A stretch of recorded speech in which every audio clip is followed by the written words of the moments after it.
Welcome, everybody. We're honored tonight to have with us teachers from Stephen Decatur High School. Tonight's session is being recorded and will be available on the History of the Heartland YouTube channel for anybody who wants to watch it later. This is the fifth in our series of Living Legend events where we record an oral history. We've had all of them right here at Doherty's. So thank you all for coming. Now, before we start, I want to thank a few people, and then I'll introduce tonight's honored guests. Tonight's event coordinator is Ann Owens. Where is Ann? There she is in the back. So Ann wears many hats, and she's the principal organizer for tonight's event and the other events this week for Historic Preservation Week. You may also know that last week Ann was honored as the Citizen of the Year here in Decatur. So a great honor for her. I'd also like to thank David Lee. David Lee from Party Time DJs is running sound tonight. David, thank you so much. Thank you. And Rutherford Photo Video for recording this evening. And as I said, that'll appear on YouTube later on. Wayne Rutherford is a 1973 Stephen Decatur graduate. And finally, Doherty's Pub and a family of the late John Hawkins has hosted all of our Living Legend events. John was class of 75, and he passed away in January of this year. So, without further ado, let me, I almost forgot. Beth Roach, where are you? I'm right here. Beth, thank you so much for helping us to promote this event and that wonderful Facebook page that you run on Candlelight to Remember Classmates and Teachers. It's a great resource. Thank you.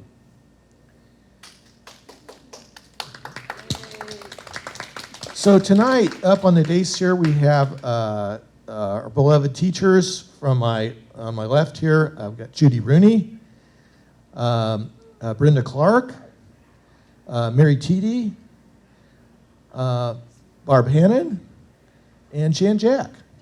So thank you guys all for coming. And Sherry Perriott is back here. So we may pass the mic over to Sherry if Cindy Carter can talk her into answering any questions. Okay. So I think all but one of you, probably, Brenda, I don't think you were in the old school, were you? I was a sub for 4 months. Oh, you did? So in English in 1971. okay, so you were a sub there. So all of you had some experience at the old building that was at the site of the current Civic Center. So I guess I want to start off tonight's question. I'll throw this out to all of you.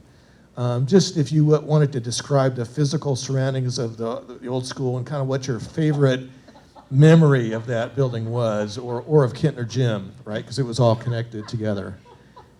Judy, you want to start? I will.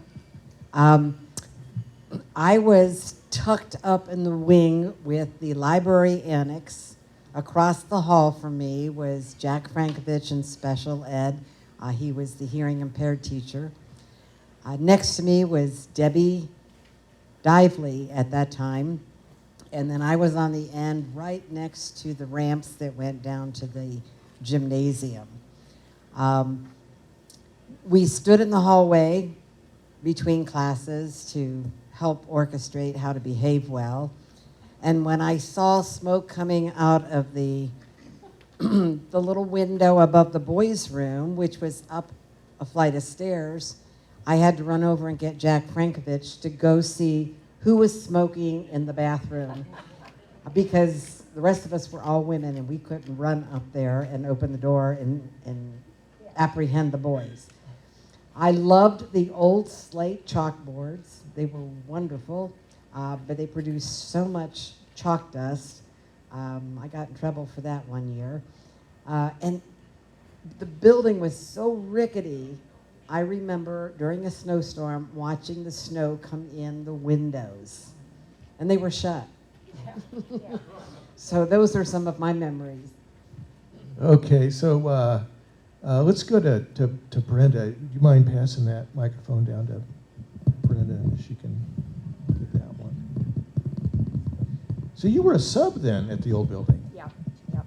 I was a sub, and I taught English that's when the TV program, room 222, and that was my room number, and it opened onto North Franklin, and my memory is they were doing a scum movement of clean up the school and the grounds around it and whatever, but they didn't get out of class, but they were in my class a longer time than usual, and my windows were open, and here I have one kid climbing out of one window and hanging on and climbing in the other window, and I'm thinking, oh my goodness. But he got in, and I still remember his name, but he was a wiry kid, and he could do it. If anybody could do that, he could do it. So he didn't fall. We were on the second floor, and I thought, what's he doing out there? Well, he says, I'm cleaning up the ledge. It was a little too much.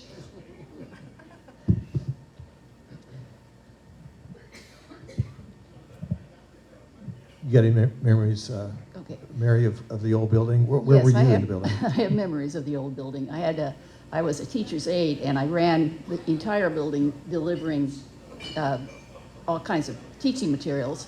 That You're was going to have to hold this really close. holding teaching materials. I can't tell you what kind of stuff that was back then. Mimeograph papers and Kiddos. yeah, film machines. What do they call those little cassettes? And I did that half-time, and then I taught half-time. And then my room then was down behind the gymnasium. And speaking about going out windows, it was kind of below grade somewhat, so the kids would go to lunch and go to Tolliver's and play pool, and then they try to sneak back into the classroom through the windows. So, and that was on El Dorado Street. So that's the main memory I had. It was a wonderful classroom.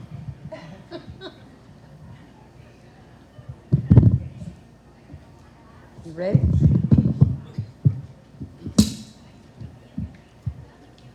Oh, Yeah. memories? Yeah, I remember your classroom. Oh, Do my you? God. Yes, the corner of 36 and 51. And the only way that you could control the temperature was whether you opened the windows or closed the windows. Let's see, what else? I remember getting up early so I could get a spot in the parking lot because it was postage stamp size. I remember two students getting into verbal dispute because they were doing readings. I taught speech and English. They were doing readings from plays, and there was a word that one person objected to, and they are, both of them 6 feet, whatever, and they're standing outside of my classroom, and I'm concerned that they're going to have a physical altercation. So I just walked in between them and said, cool it, and then later thought that was not too judicious. But otherwise, lots of good memories. I do remember the humongous study hall. It was probably the size of this room times 2. Yes? Yep. Yeah. And they had hang-down ceramic lamps or glass lamps in the study hall, and somebody got the bright idea to throw pennies at them. Well, I was trying to, supervise this study hall with probably 40 kids in it, at least 40, if not more. And one of the students who was sitting in the front area got hit by one of the pennies. And so he comes to my desk and he says, do something. And I said, what would you suggest I do? And he said, well, we'll figure it out. And so he came to my desk again, and as the pennies flew, he had his back to the windows and could see who was throwing the pennies. And I was writing names down. And then I got my student assistant, to go to the dean's office. Bill Dixon came back upstairs and called the names of all these people, and they got in trouble for that. But one of them got in trouble so much that his father said, well, if you can afford to throw all these pennies away, I'm going to take your paycheck for the next 2 weeks. I got lots more stories, but I won't bore you with any more. I think that we all have stories that we can tell. I started teaching in room 202, which was a little cracker box room. And I have to agree with Judy Rooney that in the wintertime, the windows were closed and the snow just kept accumulating on the inside. There was no getting around that. And then when I took over the yearbook from Mary Lou Baker, then I got to move to room 211, which the pillars on Franklin Street, that was the room with the pillars outside, and we had a balcony. And so when the weather was warm enough to open the windows, of course, then the pigeons like to roost out there on that balcony. They'd come on, fly in, and try to learn some French. And Officer Jack started the same year that I did, and we became friends, and then later we were married. So I got some extra tours of the building. Archery was up in the attic, and there was a basement, but then there was a sub-basement and the tunnels. And but I have to say, what delighted me most was all these freshmen buying elevator tickets. But it was great, if you could run up and down the steps, it was great exercise. Always to the right, absolutely. But I have more stories too, but we'll cut this off for the moment. Sherry, do you have any stories you want to relay?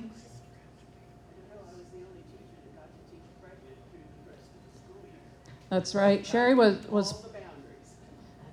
pregnant, and so it was taboo, that pregnant women teach. And when we first started out, women had to wear dresses. We couldn't wear slacks, but thanks to Sherry, she broke that glass ceiling for us because she was pregnant, and she told the principal at the time, you know what? If I fall down, it's going to be on you. And you don't want to see things that you shouldn't see if I have to wear a dress. So I'm wearing a pantsuit. And so because of that, then we got to wear pantsuits. And now it's quite casual.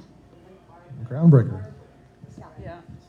Olive Ruth Hewitt, who taught German, and myself and Sherry, all three went. And Mr. Martin came and visited us each. I think he mellowed by the time he got to me. So, fortunately. They broke him in. So I want to move to something that you brought up, Mary, when you were talking about kind of the environment downtown and that people could actually go out at lunch or, I don't know, during the school day. How common was that, and where did people go, and what kind of things were going on? I know actually that this building was Schaefer's bowling alley, and so there were classes here, but what else was going on? Well, they came here for lunch and in classes. Yeah. Came for PE, bowling. And They like went I to said, Penny's to buy candy. the pool hall was across the street behind the area of the vocational center, I think, back in there. And they would go there for lunch, and they'd get involved in a pool game, and they would leave. So then they had to try to sneak back to class. One thing I'm going to ask the gals to remember about the old building was the tornado. Oh. Because school had ended, and this is the tornado that hit the Marymount edition and flattened so many things. But we had to go outside, get the kids who were on the street waiting for buses, city buses or school buses, get them back in the building, down in the basement, until the tornado had passed. That was a very frightening time for them and us. Yes. Norma Walton and I didn't have classes at that particular time, and we went upstairs to the 3rd floor and watched the tornado out of the window. What year was that? 75? It's Shadow Lane. I think. Oh, okay, yeah, that was, Right. 73, 74, 1974, yeah. Not wanting to make this into a political statement, but it was really interesting because if you don't know, Don was the liaison officer, now called the School Safety Resource Officer for Stephen Decatur. And he often would get called over to J.C. Penney because students were over there filching things during their lunchtime. And they complained and complained and complained and complained. But then when the city, for whatever reason, did not go in with the mall idea, and Forsyth grabbed that opportunity, J.C. Penney's moved to the mall. Well, guess what? Their business actually fell for quite a while because they didn't have the teacher traffic going there, during lunch hour or right after school, and they didn't have the students purchasing things as they had in the past. So just an interesting tidbit for Decatur history. That was a big population, too. How many students were there at that time, approximately?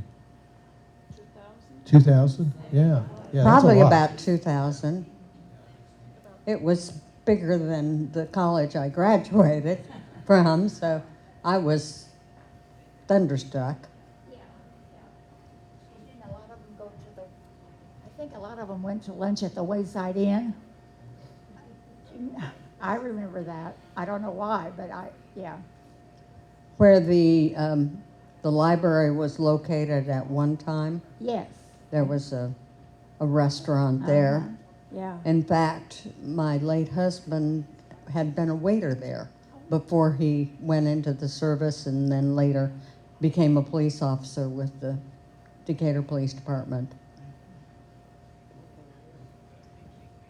One of the things I always try to do with my classes, and I do want to acknowledge one, too, there's like a dozen students out here that have been in my class, and so thank you all for coming. But I tried to do things that were fun, and that year I was teaching the modern novel, and we were studying The Outsider. And so we decided that we were going to film our own Outsider with Super 8 film, okay? And that's when I recruited Officer Jack to be the police officer. Now, in the movie, it was my first introduction to suicide by cop, where the misbehaving, I wouldn't call him criminal, but the misbehaving teen knows he's in big trouble and he's going to end it, but he's going to let the cop shoot him. So I actually have footage somewhere in my basement of Don squealing the police car around the corner, and the kids, they were cut and run out and act and so on. But yeah, it was getting everybody involved in learning and trying to make it fun. Yeah, we need that video. They're all little Super 8s. One thing that strikes me as now looking back is how young you all were at that time. You were barely older than we were. Mm-hmm. Yeah. And of course, you had more senior teachers who were the department heads who perhaps had been there for a long time. I wonder if you would relate who your like who your first department head was? What was your relationship like with the department head? Well, let's see. Ron Schaefer was department chairman. John White was his Batman and Robin. And then there were the rest of us. I do remember Debbie Dively was next door to me. She was later Debbie Dively, Williams, Warnick, Crouch. Anyhow, we were invited by a math teacher to go to his favorite after-school haunt called the Winery for the very best hamburgers in all of Decatur. And that was my one and only visit to the winery during my teaching career, except for retirement parties. You all probably remember who that might be. Yeah. I'm going to say Mr. Kaufman. Okay. Well, a funny story with Mr. Kaufman, and he was just, a picture of him was just in the Tribune this week or last week, I don't remember. I read the article. But when he got moved, or they all got moved to the new Stephen Decatur, and they've got ceiling to floor chalkboards, only they're not blackboards anymore. What were they, green? Chalk paint, Judy says. Anyway, and on Parents' Night, one of the parents says, why did those chalkboards go all the way to the floor? Jack says, always so witty. Well, that's for footnotes. only he would come up with that, you know? I don't think anybody ever wrote that low, but he wanted footnotes down there. Before Ron Schaefer, there was Thelma Franklin. And she was the typical straight-laced, you don't smile unless you really have to, head of department. My first 2 years teaching at Stephen Decatur, I was so in awe that I actually kept my mouth shut. That was hard to do. That didn't last very long. Well, I was 21 when I first started teaching, and actually my first mentor was Ed Martin himself, the principal of the school, because I got, as part of the interview process, which was basically a phone call from Ed Martin saying, I knew that my supervising teacher from student teaching, Rose Werchek, was retiring. So I thought there would be an opening, but there weren't enough students signed up for French. So I was not offered a job at that time, so I started applying elsewhere. I wanted to stay in Illinois because my father was ill. But at any rate, about 3 weeks before school started, Ed Martin called and said, Gail Dalmay, who was the other French teacher, is pregnant, and her husband has been transferred to Missouri. Now, I don't know in which order these events occurred, but I have an opening for a French teacher. Are you still available? And I said, yes, sir. He said, you've got the job. And so... Tell the story about you going into the teacher's lounge, and Mildred said you... Oh, yeah.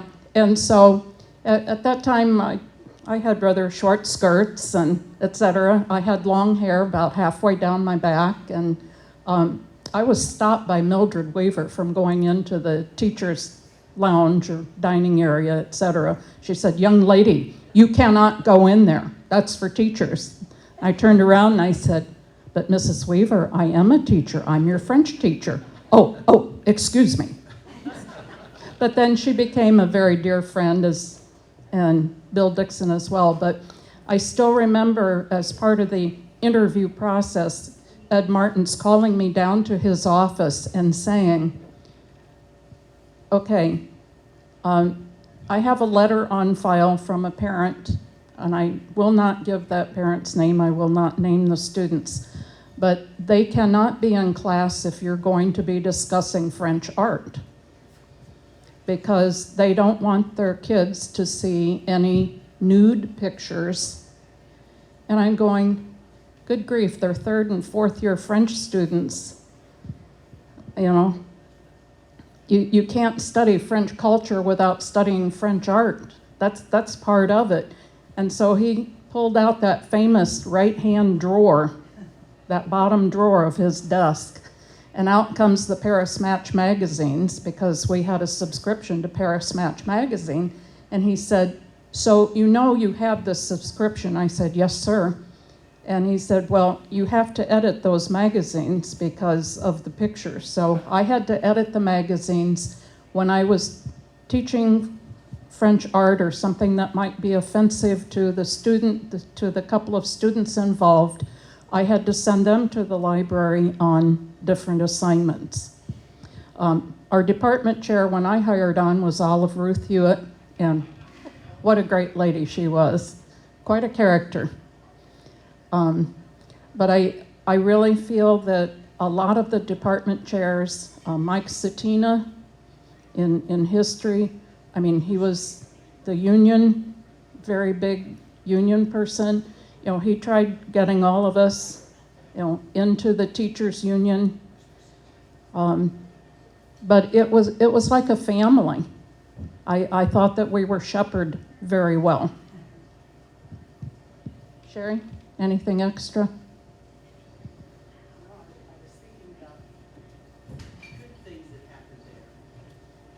So she's thinking about good things that happened there. Mrs. Hewitt had a class at the same time. Mrs. Hewitt had a class at the same time I did, and her kids had different lunch period than mine did. So every once in a while, maybe every 3 or 4 weeks, I would see this long line stuck together of straws from the cafeteria entering my keyhole. This was when we had real keys, you know, not things that are pressed at the whatever now. And in that time, I walked into my really advanced kids who were in the language lab working while I taught the not as advanced. I had a split class, 2 levels of German in the same hour. And when I walked in, I made the mistake of going in while they were eating candy. And I thought, well, I don't think I want them to do that anymore. So on the way home, I stopped at Kroger's and got the biggest jar of junk peanut butter I could find. Crackers with no salt. And I took that to the class the next day, and I said, you guys are going to have lunch today with me. I'd probably be fired and would not have been able to retire when I did. And I thought I was going to be fired because of this guy right here. I was a student council advisor, and he was the treasurer, and the president and he decided to talk about the administration over the intercom before Mr. Kinney could get to the microphone. And I'm down in 167 sweating blood. Yeah.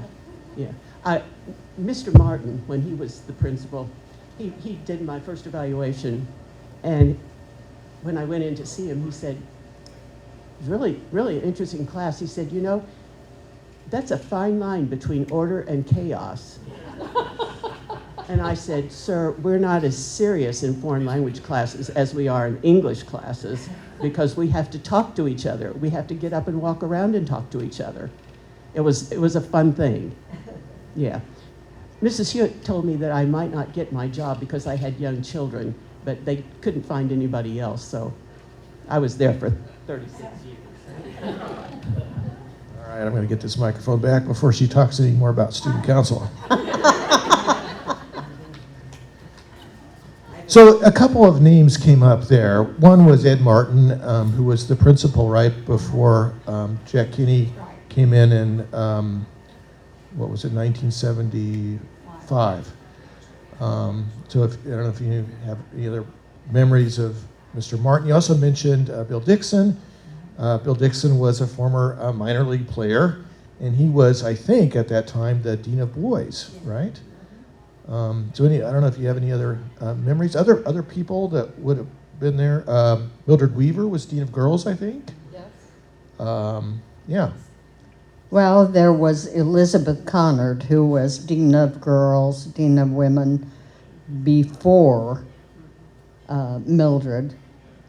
And she was another one of the straight-laced persons who always started our faculty meeting by remembering the tree that grew where the parking lot used to be. I never saw the tree. No. As Sherry was talking about having, the unfortunate experience of becoming pregnant while you were teaching, I had to quit after my first year and a half. I had to hand in my resignation, and Mr. Martin called me, it must have been 18 months after my second daughter was born, and asked me if I was available to come back and teach. And I said, yes, what do I have to do? And he said, show up.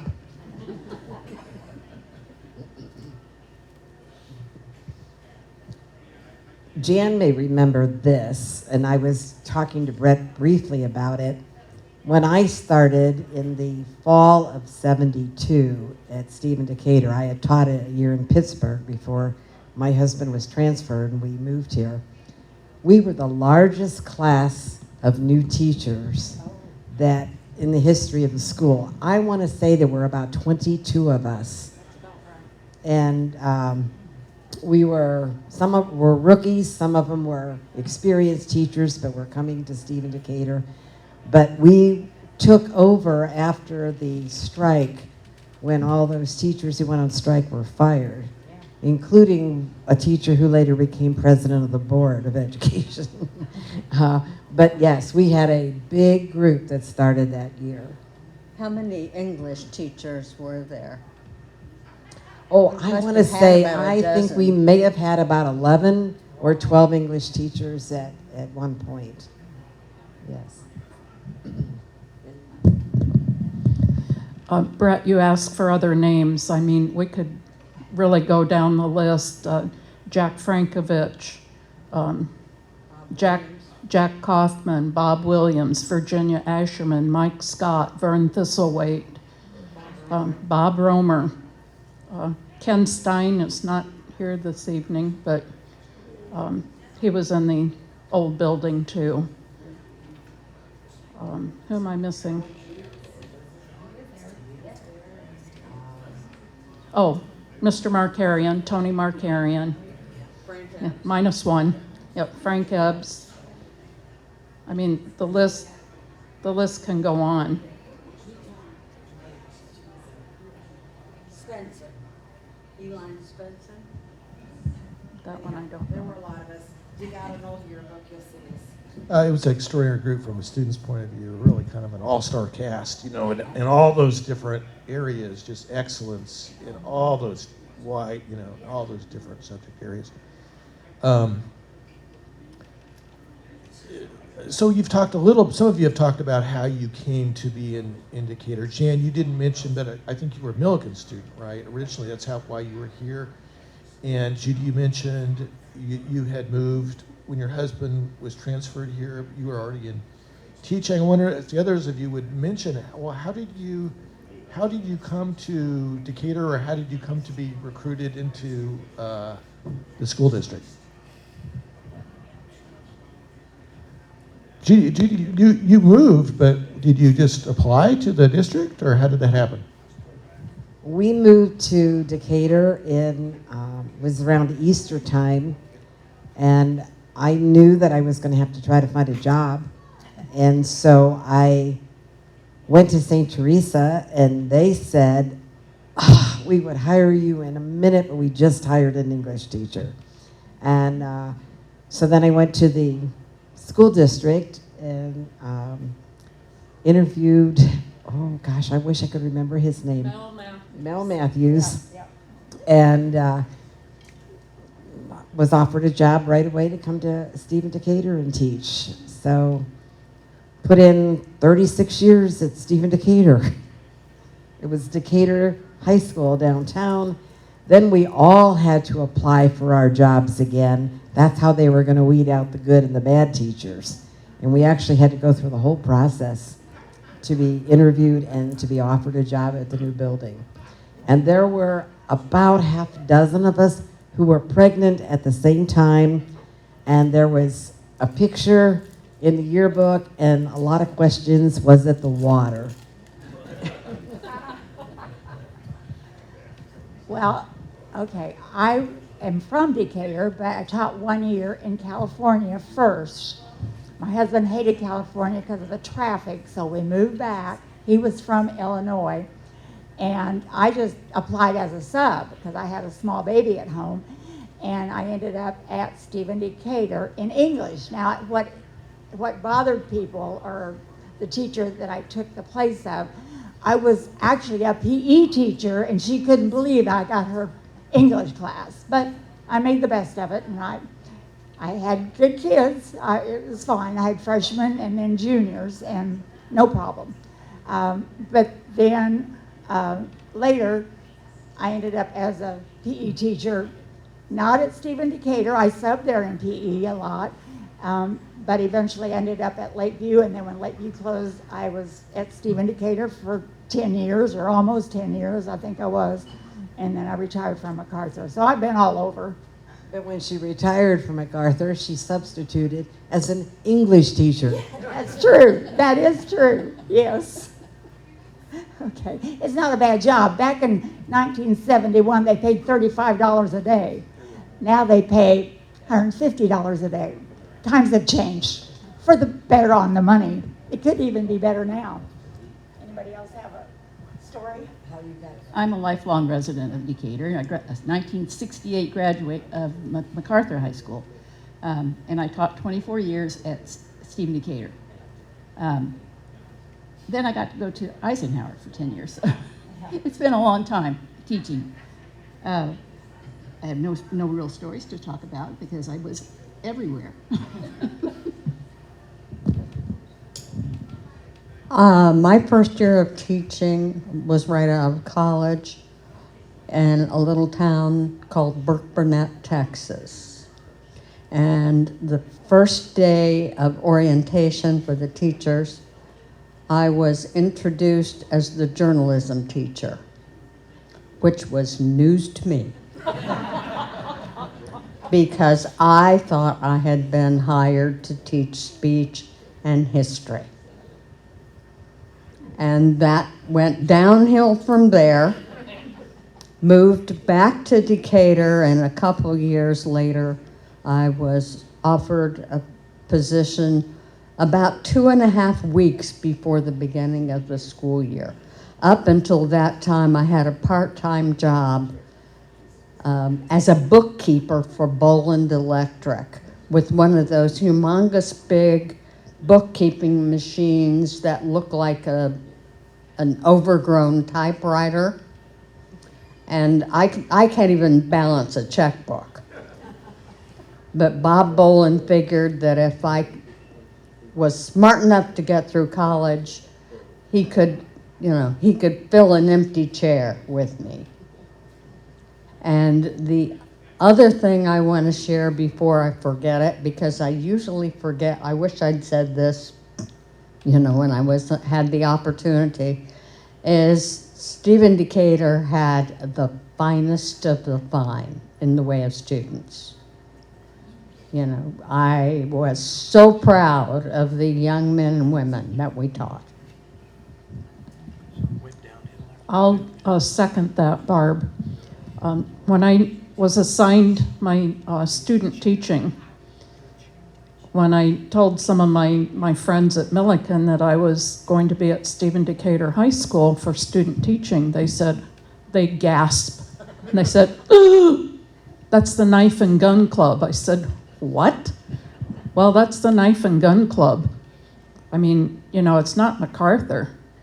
But, I found just the opposite. The students were great. We had great administration. Great support for teachers, great school board. I mean, Bob Oakes, you know, he was one of us as superintendent. So I can't say enough. And, you know, other names that we haven't mentioned yet, you know, Frank Shazevsky, I mentioned Vern, Jean Gift, Ellie Crump, Connie McLaughlin, then Mike McLaughlin came in, Ron Hartsock, Connie Ayer, Paul Jariga, Jerry Knight in the library, Chris Cariotis. So, I mean, the list goes on.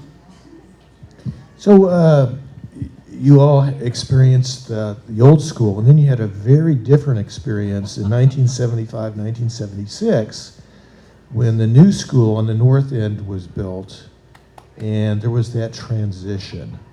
What was that like? What's kind of a striking memory, if you're going to pick one or two, that you remember about that move from the old high school to the new one? One thing that people continue to talk about is the placement of the building, because as you come down Educational Park, you're actually seeing the back end of the building.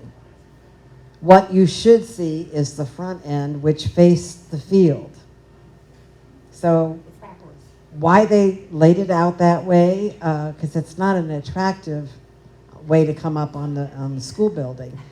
But that first year, if you remember, in the fall, the woolly worms came in because, I don't know if they had laid eggs or whatever, but you could walk down the hall on your way to class in the morning, and it would be like a little army of them crawling down the carpet. Do you all remember that? And then after the first freeze, the sidewalks heaved up, and you couldn't open the doors to go outside. So they had to come out and chop those down a little bit so that we could actually get in and out. You remember some of the adjustments? They, the electronics that were supposed to control the heating and air conditioning got cross-mixed with, anyway, what happened was my room would call for cool and some other room would get it. And I got their heat, and it was a disaster, but I do remember the day that the horrible fan noise coming from the air conditioning system stopped. And it stopped me right in the middle of a sentence because it got suddenly quiet in my classroom and I didn't have to yell anymore. Well, I'd like to back up just a moment, because in order to leave the old building, we had to pack our own stuff. And I don't know about anybody else, but all of my things did not get moved to the new building. And to this day, I don't know where some of my French books are. I have no idea. But not everything got moved. And the beginning of August, we all had to wear hard hats to take a tour of the building, because actually we started school and it really wasn't done yet. And there was so much dust and dirt. Those of us. I had heard that they didn't have all the walls up, because the Right. walls were movable. Yeah, okay, Right. I just wondered if that was true. No, that's true. And there was so much dust and dirt. I can only speak for myself, but I got a horrible sinus infection. It was just awful. But I mean, floor to ceiling chalkboards was quite an issue. And before I forget, Marilyn Mertz gives her greetings. She would have liked to have been here this evening, but she found out how to operate some of the systems in the building. So she managed to get some keys to this and that and some back doors, and so she learned her way around the building very well. Now, it wasn't just the kids who got in trouble. I used to get these little pieces of paper in my mailbox that said, "Please see me." And I know that when I retired, one of the teachers had saved his, and he handed them to the principal, and they were a stack like this, and he was delighted that he could say, "Here they are." But yes, we got in trouble. I actually had a custodian who turned me into the principal for having too much chalk dust in the new building because it dropped on the carpets. But I was forewarned by a substitute teacher who said, "I heard him talking to the principal, you're going to get called in." So I knew I was going to go in there, and in I went, and the principal said, "I've had a complaint that you have produced too much chalk dust in your classroom. Can you explain why?" And I said, "Well, I was teaching the students how to diagram sentences at the chalkboard, and they were all taking turns, and that produced a lot of chalk dust. But I'll take care of it." So I walked into the head custodian and I said, "I would like a bucket, I would like some rags." And he said, "What for?" And I said, "Well, apparently I've produced too much chalk dust and I've been reported to the principal." And I took it back to my classroom and I washed down my blackboard, I washed down the baseboard, and I took the rags along the carpet. So it was spotless when I was finished. Another time, because my students studied Romeo and Juliet and they had to act out an act, and they were very creative. We had a lot of fun. But the kids who had made bags of fake blood using, I don't even know what the ingredients were, but they got on the carpet. So after school, I'm in there with a scrub brush cleaning the carpet. So yeah, we were all-purpose teachers. Yeah. Did you ever get in trouble? I got a lot of notes that said, "See me." I don't know what it was about now, but yeah, I know, yeah. You have a story? Oh, okay. That's good. Did you get in trouble? Me? Yeah. Never.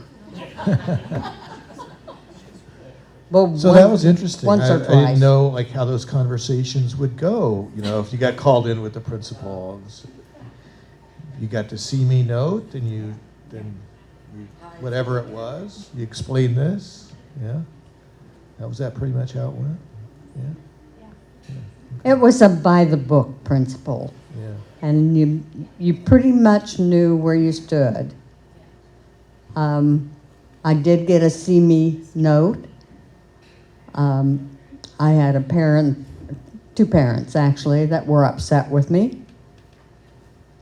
We had a discussion. They got to share their feelings, and they continued to share their feelings.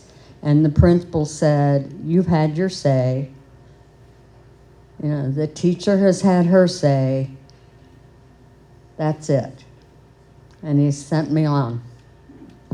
Sherry, did you ever get one of those see me notes? I didn't because of you, no. I was thinking about maybe Mrs. Rooney was affected by this. At the old building, we had wood floors, and it was comfortable to wear heels to teach in. My room had a hole in the floor because it had been part of the science department, and I finally quit stepping in that and had a good custodian put it up. What was the other thing I was going to say? The shoes changed, and mine changed, and I had to start wearing Birkenstocks because I couldn't stand to walk on that thin carpet on concrete. It was the worst part of that building, I think. Yeah. But before I retired, I taught at every place but Lakeview. I taught German and English at MacArthur. I taught German at Eisenhower and MacArthur. I taught German at Stephen Decatur and Eisenhower. And I student taught at Eisenhower in '65, so I knew my way around there. It didn't scare me so much. Yeah, yeah, yeah. I was a good girl. So I'm going to ask all of you one more question, and then we'll open it up to the audience if they'd like to pose a few questions. But what I wanted to ask is, as you look back over your career, what was one of the most unusual experiences that you had as a teacher? I think my favorite moment came when one of my students was recognized at her college. She was in education, and they were asked to select the teacher that made the biggest impact on them.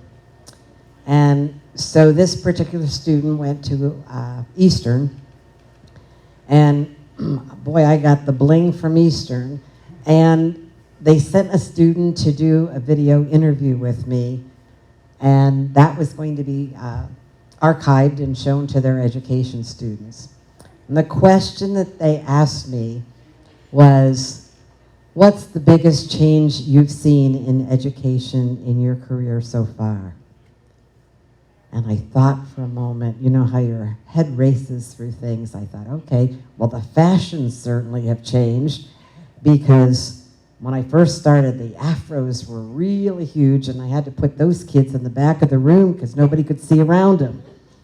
And then I thought, attitudes. There were some big changes in student attitudes and willingness to learn. Effort. Some kids took the challenges and ran with them. I mean, I was thinking of all these things, but when I answered, this is what I said. The biggest change I've seen in education in my career so far is me. I said when I graduated, I wanted to teach the literature that I loved to students. What I found out very quickly, that I needed to teach literature to students who needed to be loved. I've been racking my brain to think of something, but I will say the funniest thing that happened was I was a sub in home ec, and there was a student who was a helper in that class, but he wanted to get dates. He was supposed to sit up in the front with me. He was supposed to like grade papers or something. He was supposed to be helping me. Anyway, I had taught his mom at Stephen Decatur, so we knew each other. But he wanted to sit at the freshman table so he could get dates, I think. And then there was a girl in that class who had the most beautiful, long, dark, curly hair, and somehow they had a big argument, and he got up out of this table, and I didn't know it at the time. It was a wig. He tore the wig off and threw it on the floor. And I thought, you can't do that. Well, she was standing right there, and she picked it up and put it right back on her head, and I called his mom, and she says, he did what? Anyway, from then on, he sat up at my table by me. Yeah, not back at the freshman table at all. Okay, that's my story. Oh. Well, there are a few things that come to mind, and some students that I had a special affection for. One of them came to class the first day, and I made the very creative assignment of tell me about your summer. You know, that was early on in my career, and I found more challenging things later on. And he said he was a leprechaun. And I said, a leprechaun? And I thought, here is trouble. Well, it turned out that he had the lead in the next two plays I directed and became one of my most cherished friends. The greatest thing for me from teaching are the associations that I formed with my colleagues and all staff members. I mean, you mentioned custodians, Woody Riley, Rod Fleener, Tim Helm, Wilson White, Georgia Mundell, Barb Mansfield, Verna Trimby, Creta Bundy, Betty McLaughlin. I mean, the list goes on, counseling department, et cetera. But it's the associations that were formed. You know, teachers come and go, subject matters change, but it's that association. But seeing some former students here, you know, some of you are on Facebook, some of you are not. Don and I shared a page until he died, and then somebody said, hey, I'm getting upset, you know, why don't you do your own page? So I did that, and I'm friends on Facebook. You know, a lot of people are ditching Facebook for whatever reason, but it keeps us in touch with what you guys are doing as adults. And it's so rewarding to know that we had just a little teeny tiny part in your life.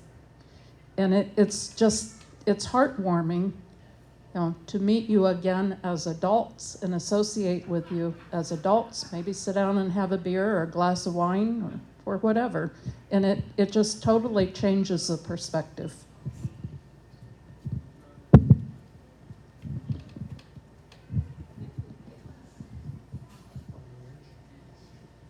I promise not to say anything about you this time.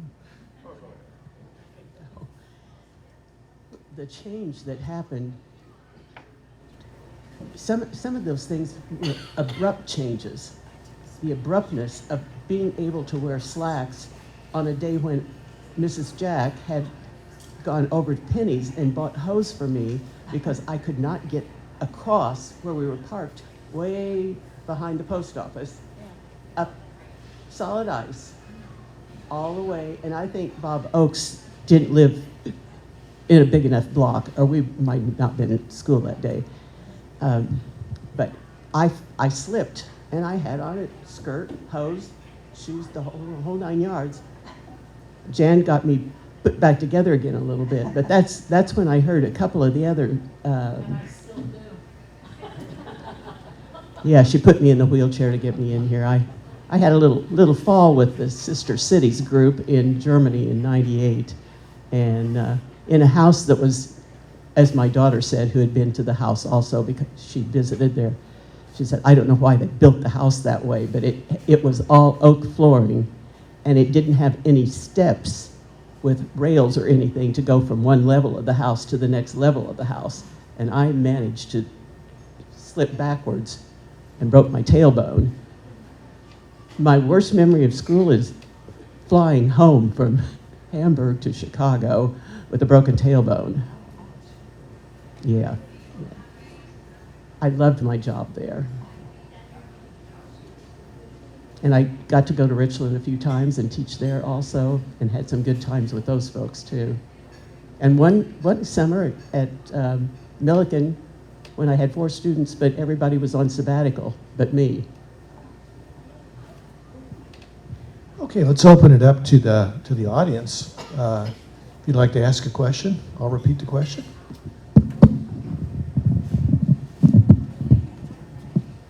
Anybody have questions? Their favorite memories.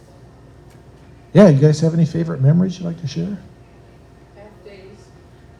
Half days when the Yeah, that's a good one. explosion. That's a good one. So that was a really strange year, wasn't it? That was the summer when there was the rail yard explosion and the roof of Lakeview High School collapsed. And so then 2 high schools got crammed into one building, which was the last year of the old building.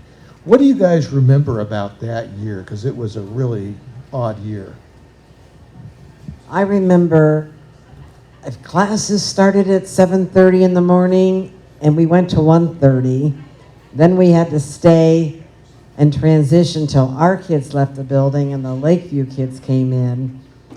But I thought this is a great opportunity for me to double up on my graduate classes. So I took 6 hours of grad classes both semesters and was able to get my master's faster.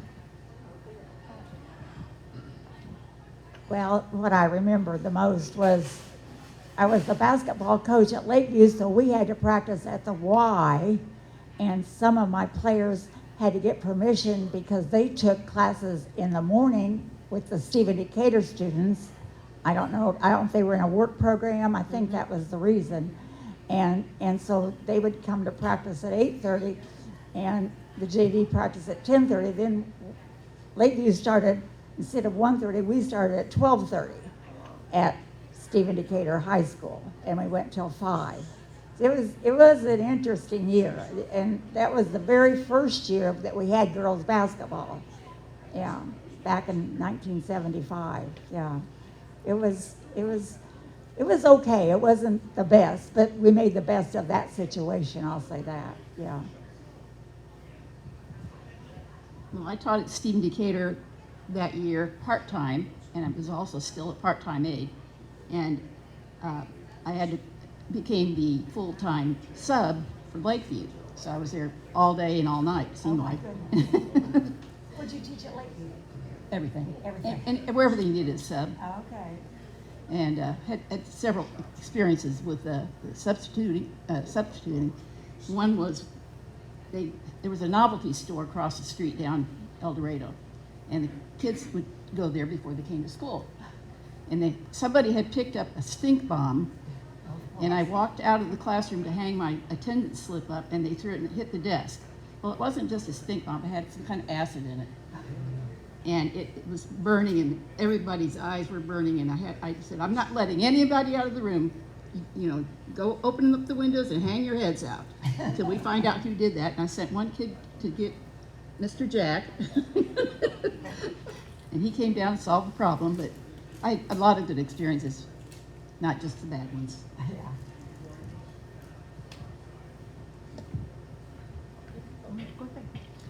Actually, Judy, I'm going to correct the times for you. We actually started at 7:20 in the morning, and we were done at 11:30. We had 40-minute classes. And then we had to stay till 1:30.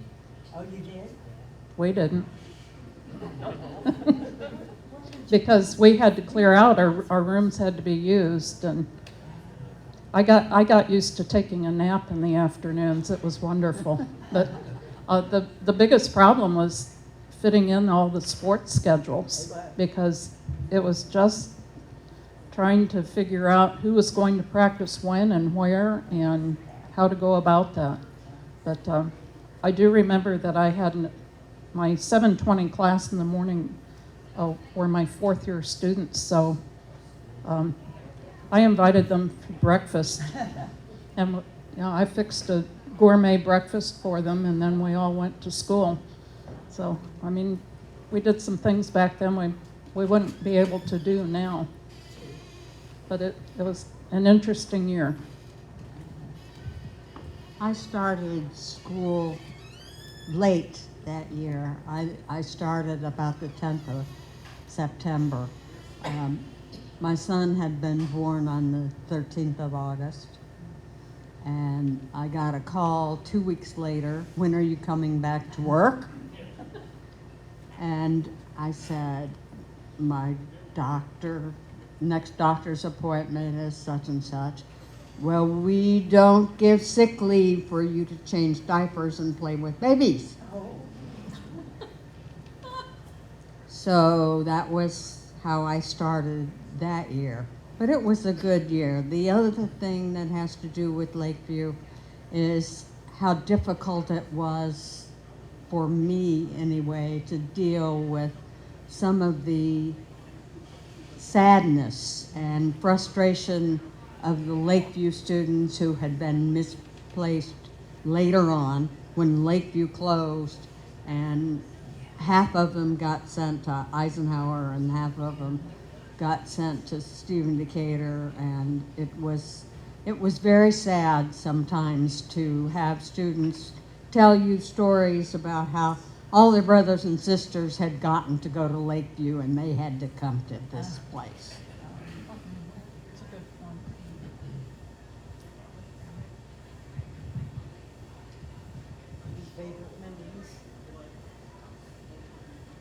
I'm going to ask you something, Mary. You were teaching PE, right? Girls PE. Me?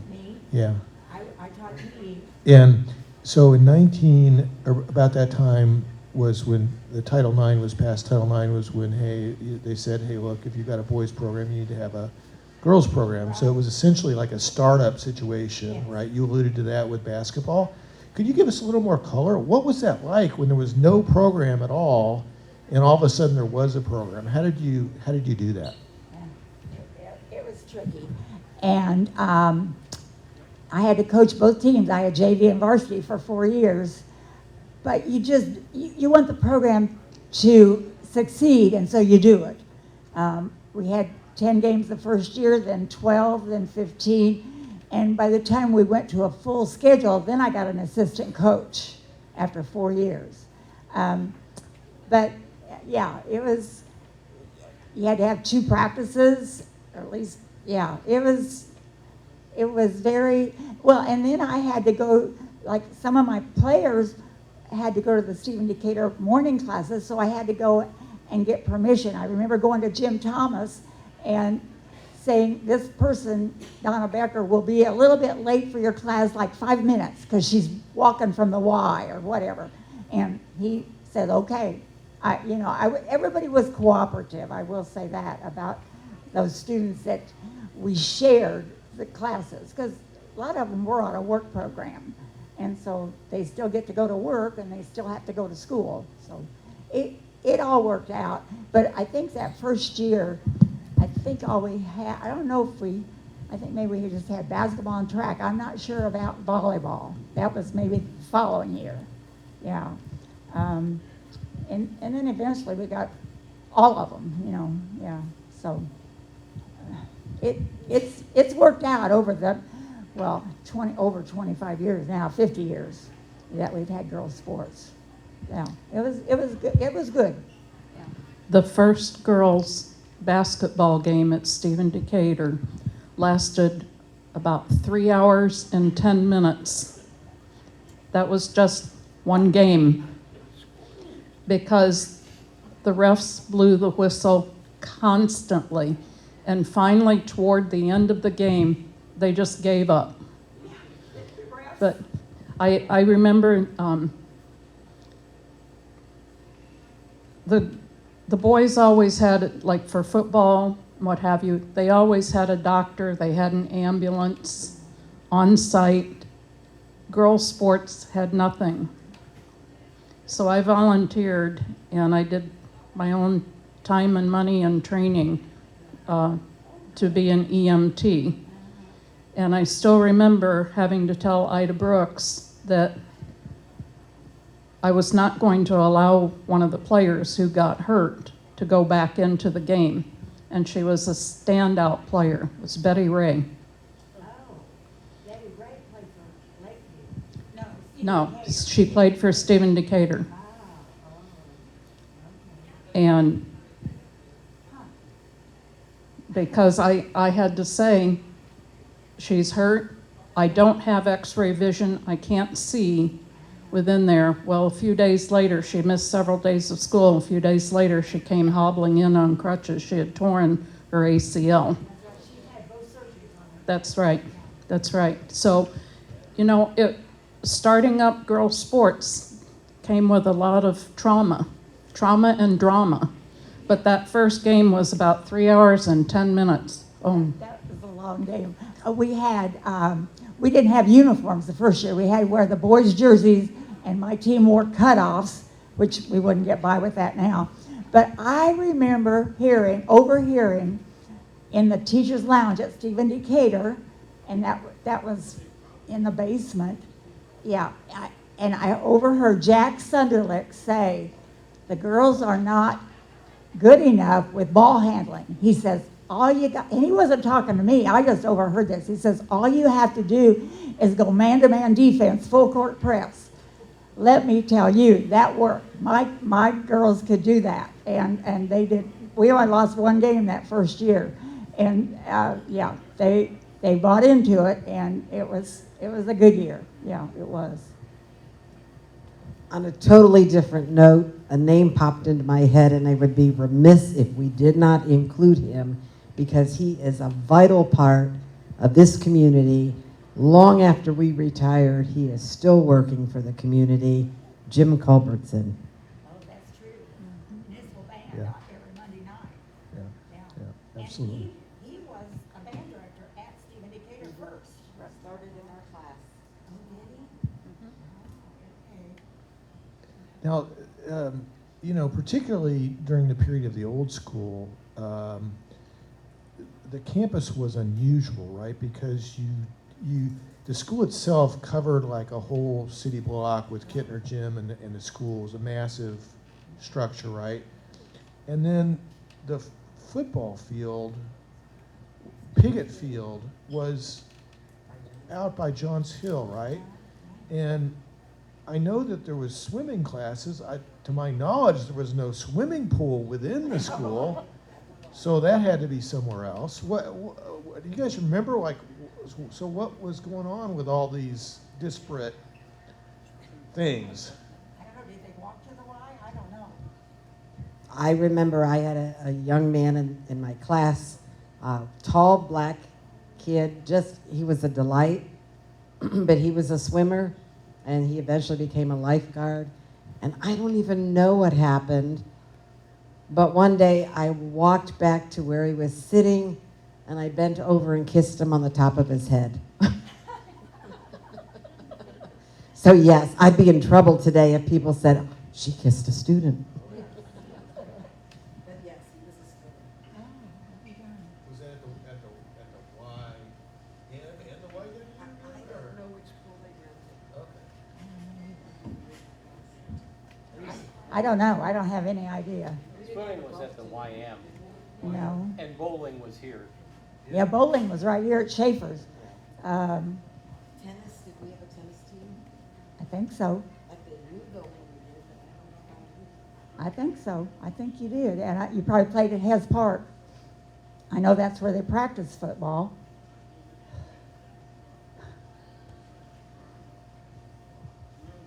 One of you mentioned before with the tornado, right? You were remembering having to get students out of the buses, and you mentioned that there was both school buses and city buses, which is an odd kind of thing, right? I mean, how did students get to school typically in those days? Not in my car.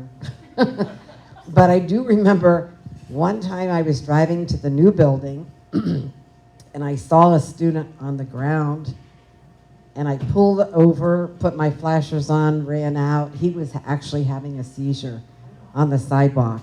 So I stayed with him until the seizure ended, got him into my car and drove him to the building and right into the nurse's office. I went with him. Teachers did a lot of extras. Some things never change. A lot of students were late because of the trains. They couldn't cross the train tracks to get to school.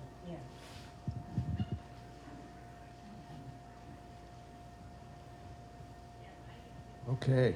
Well, I'd be remiss tonight if I didn't point out that we have some students from many eras, including I think at least 3, right, from the class of '61. Is that right? Yeah. I wonder if you could share your memories of, what's your most vivid memory of? Yeah. Let me give you the mic. Good ones and bad ones.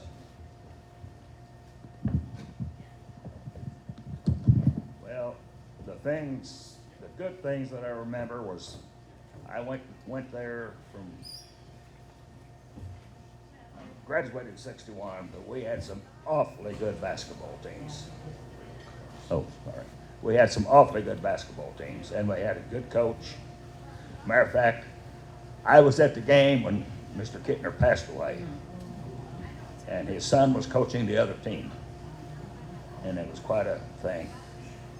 Mr. Snyder and Jack Kenny took over, did a wonderful job. But while Mr. Kittner was still there, I think we went to the state tournament every year, and maybe one. And I remember one game in particular where we made the Final Four, and we played. The tallest person on our team was probably 6'2". And his name was Jim, I believe Jim Mason was on that team. But we had a disadvantage terribly because we played a Chicago Carver team that had 2 players on it that ended up playing pro basketball. I'm trying to think of their names. Cassie Russell was one, and I can't remember the other one. But anyway, we had to play those guys, and they had us down, and it went into triple overtime, and finally they played sudden death, if I remember this correctly. And the ball was jumped at center court. They got the ball. They went down. They missed. We got the ball, went back the other way, and we missed. They got the ball, went back, and they missed. We got the ball. So I can't remember who shot the ball, but the ball missed, and Tom Sidney tipped the ball in for the win. And that was in the state tournament. And I believe that was the year of, I believe that was in '60. I may be wrong. That fellow over there might remember. I think he graduated in '60. But anyway, I remember that, and a couple of funny things that happened. And I'm not going to mention any names. Mr. Jim Tate was my coach. My coach for Jim. And he was a dandy. Anyway, we had a student in our class that was just, he was a cut-up. And one day, I never will forget this, he brought a box of chocolate-covered ants to school. And him and some of his buddies were sitting in the back messing around with them things and giggling. And Jim Tate went back there, found out what they were doing, and he made the guy eat the whole box. I never will forget that. Made him eat all of them. And another thing, and it's a little distasteful, but I wasn't in biology that particular year, but I remember being on, I can't remember exactly the teacher I had for homeroom, but on that same hallway there was a biology class, and the god-awful smell got in our room, and everybody was just probably almost sick. And we found out later that it was caused by a student that brought a dead rabbit to school and boiled the bones to get the skeleton. And it stunk the whole floor up. And that's just stuff you never forget. Never forget. Now, I remember Miss Meadows. I seen her obituary was printed online. I had her for science. And, a lot of the teachers that you mentioned up there I knew. Mr. Martin, and I don't know who was the assistant principal. Mine was Carl Stegemeyer, and I don't know if anybody remembers him or not. But I had some good teachers, a lot of good teachers. But anyway. Thanks for sharing that. I think Cassie Russell was in the '62 championship year, but they might have faced him another year too. Yeah. But yeah, you bring up some great episodes from the Runnin' Reds history, right? And those '60s teams that were almost always in the Sweet 16, if not the Final Four, for many years. And you guys would have certainly in the late '60s been seeing the last years of that legacy. Those of you, Barb particularly, right? You Well- were there when those teams were. I was there in '63. That was my first year there. And we would gather in the gymnasium to watch the basketball tournament. Yeah, yeah. And that was, Jim, they packed it. I came from Arthur, Illinois. They packed it every time. Yeah. And somebody had loaned us these little TVs, and they had rows of TVs in front of the bleachers. It was a spectacle, it really was. And it was on TV. Yeah, I know. My folks, when they moved to Decatur, before I was even born, they were from Danville, and they got season tickets to the Decatur back in the 40s. You know, they were faithful to the Reds. And we used to be called the Reds until the McCarthy era, which there was pressure to change the name of the team. You know, does that sound like something going on recently? So, you know, people take certain things for granted, but those of you all of you experienced Kittner Gym and the PE classes and you know, people running along the aisles and the bleachers. What memories do you have of Kittner? Not necessarily, you know, specific to games, but just the whole scene there. Because my classroom was right by the ramp to Kintner, after school one day, I was standing out in the hall, and there was a little dark corner, and I saw some feet, 2 sets. And I said, "Whoever you are, I'm going back into my classroom. You have 2 minutes to disappear." And they did, I'm sure.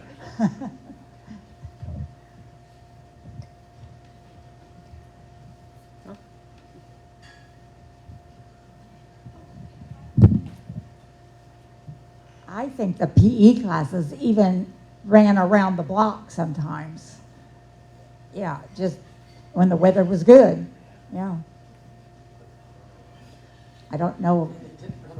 They didn't run away. No, it was too much traffic, I think. Yeah, no, they did, yeah. There was a grocery store nearby where basically the KC Hall is now. And somebody robbed the grocery store. And they escaped by coming through the basement at lunchtime. And here's this person's, you know, zipping through the hallway or through the area where we were eating lunch, where, by the way, they denied me coffee the first time I went to eat at the cafeteria, because they decided I couldn't be a real person. Yeah, but that was a big excitement that day.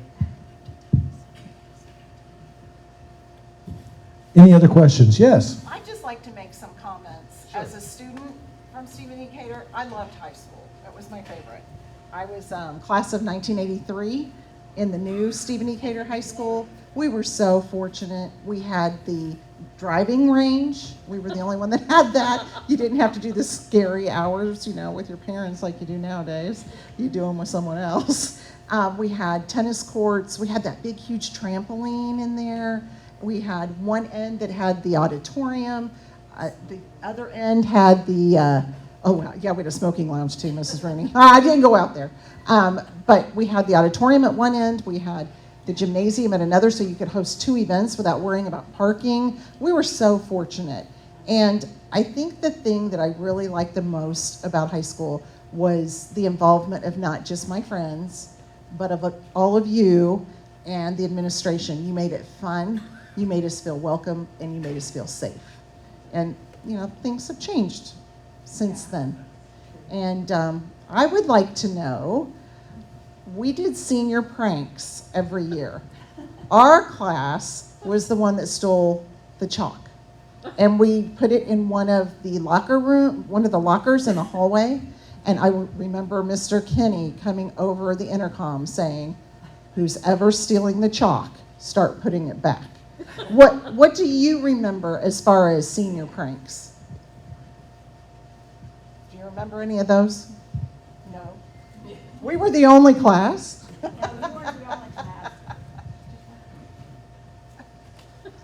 Any other questions? Yeah.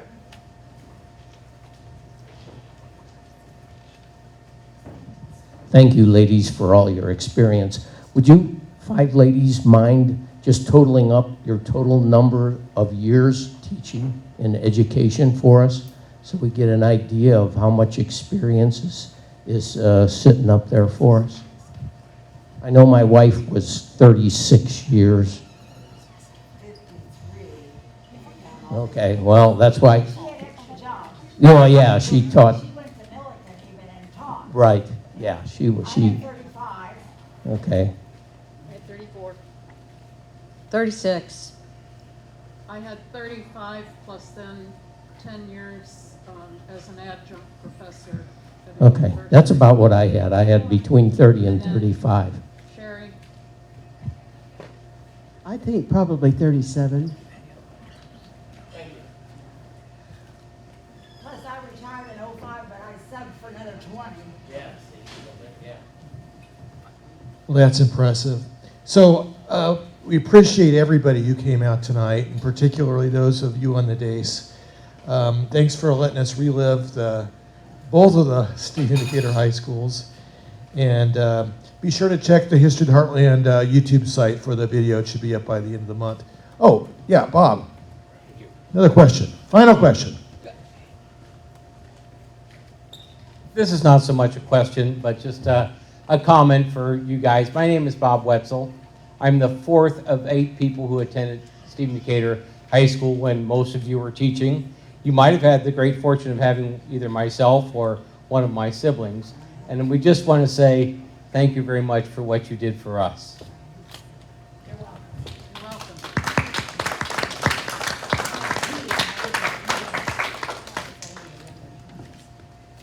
Okay, before we wrap, I want to remind everybody that this is Historic Preservation Week, and Saturday is History Showcase, so all of the History Decatur are going to be open houses, and they're going to be free. The Culver House, the Staley Museum, the Hieronymus Mueller Museum, the Macon County History Museum, and the James Milliken Homestead, as well as the Governor Richard J. Oglesby Mansion will all be open on Saturday, so I encourage you to get out there, and you can see all those on one day. And then on Sunday is the Stained Glass Stories Tour. So many of the really impressive stained glass window featuring churches here in Decatur will be open, and there'll be guided tours there. St. John's Episcopal, Renaissance Church that's right downtown here, St. Patrick's, St. James. So I encourage you to get out and see that. If you haven't been to those churches, they're just absolutely breathtaking. So again, thank you all for coming out. Appreciate it. Thank you, Brett. Thank you, Brad. And thank you, Ann.